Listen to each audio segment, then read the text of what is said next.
వరంగల్లో సంచలనం రేపిన retired bank ఉద్యోగి మర్డర్ కేసును ఛేదించారు పోలీసులు. ఓ యూట్యూబరే హంతకుడిగా తేల్చారు పోలీసులు. నిందితుడు ములుగు జిల్లా కోమటిపల్లికి చెందిన శ్రీనుగా గుర్తించారు. నిందితుడు శ్రీనుకు గతంలోనూ నేర చరిత్ర ఉన్నట్లు గుర్తించారు పోలీసులు. డబ్బు బంగారం కోసమే హత్య చేశానని నిందితుడు శ్రీను ఒప్పుకున్నట్లు తెలిపారు. అప్పు ఇవ్వలేదన్న కోపంతో అతి కిరాతకంగా హత్య చేసి కారులో డెడ్ బాడీ వదిలి వెళ్లాడు ఉన్మాది. మృతుడు రాజమోహన్ కు మద్యం తాగించి తర్వాత కర్రతో కొట్టి చంపాడు నిందితుడు. హత్య తర్వాత మృతుడు రాజమోహన్ ఒంటిపై ఉన్న బంగారం దోచుకెళ్లాడు. ఎలాంటి ఆధారాలు లేకుండా హత్య చేసిన నిందితుడిని పట్టుకున్నారు పోలీసులు.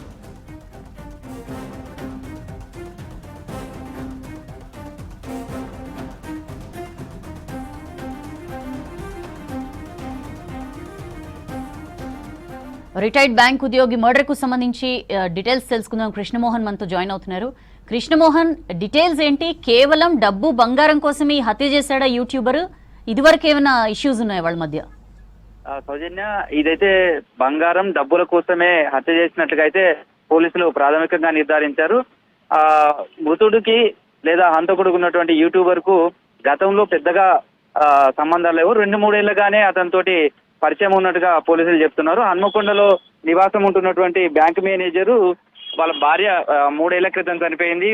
ఒక కూతురు అమెరికాలో, మరొక డాటరు హైదరాబాద్ లో ఉంటున్నారు. ఒంటరిగా ఉండడంతో అతనితోటి స్నేహం పెంచుకున్నాడు. నిత్యం సాయంత్రం పూట వీళ్ళంతా కూడా పార్టీలు చేసుకోవడం కావచ్చు, లేదా కలిసి తిరగడం అనేది చేస్తున్నారు. ఈ నేపథ్యంలోనే యూట్యూబర్ గా ఉన్నటువంటి సీను రాజమోహన్ తోటి అప్పు కావాలని 5 లక్షలు అడిగారు. ఆ అప్పు కూడా ఇస్తానని మృతుడు చెప్పాడు అని చెప్తున్నాడు. అయితే చాలా రోజులుగా తనను వెంట తిప్పుకున్నప్పటికీ కూడా అప్పు ఇస్తానన్నటువంటి 5 లక్షలు ఇవ్వకపోవడం, తర్వాత దీంతో అతన్ని చంపాలి అనేది కక్ష పెంచుకున్నాడు. ఈ నేపథ్యంలోనే సాయంత్రం 8 గంటల ప్రాంతంలో అతని ఇంటికి వెళ్ళిన తర్వాత మద్యం తాగించిన తర్వాత మళ్ళీ మరొకసారి అప్పు కోసం సంబంధించినటువంటి గొడవ జరిగినట్టుగా తెలుస్తుంది.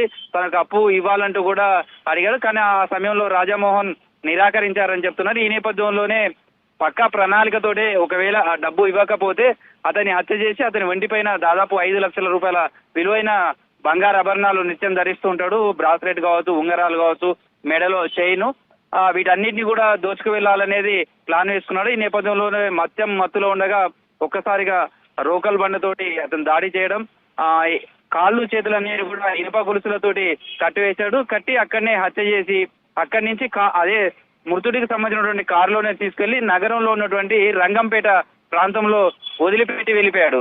కానీ దీనికి సంబంధించినటువంటి ఎక్కడ కూడా చిన్న క్లూ కూడా దొరకలేదు.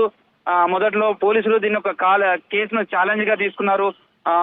మృతుడికి సంబంధించినటువంటి ఐడెంటిఫై చేయడం, ఆ తర్వాత కారు ఎక్కడి నుంచి ఏ ప్రాంతానికి వెళ్ళింది, తర్వాత సెల్ టవర్ కు సంబంధించినటువంటి లొకేషన్స్, వీటన్నిటికీ ఆధారంగా కూడా మృతుడిని సంబంధించినటువంటి హత్య కేసును ఛేదించారు బ్యాంక్ మేనేజర్ సంబంధించి. నిందితుడికి సంబంధించి సీను గతంలో కూడా నేర చరిత్ర ఉన్నదిగా పోలీసులు చెప్తున్నారు. పోలీసుల దగ్గర కూడా అదుపులో తీసుకుని విచారించే సమయంలో కూడా డబ్బు బంగారం కోసమే హత్య చేసినట్లుగా కూడా పోలీసుల దగ్గర అతను ఒప్పుకున్నట్టుగా తెలిసింది. మరి కొద్దిసేపట్లోనే మీడియా సమావేశం పెట్టి ఈ కేసుకు సంబంధించినటువంటి మరిన్ని వివరాలు పూర్తిగా పోలీసులు అందించే అవకాశం ఉంది. మొత్తానికైతే సంచలనం కలిగించినటువంటి ఈ హత్య కేసును అయితే పోలీసులు ఛేదించారని చెప్పుకోవచ్చు. Soujanya. Right Krishnamohan, thank you.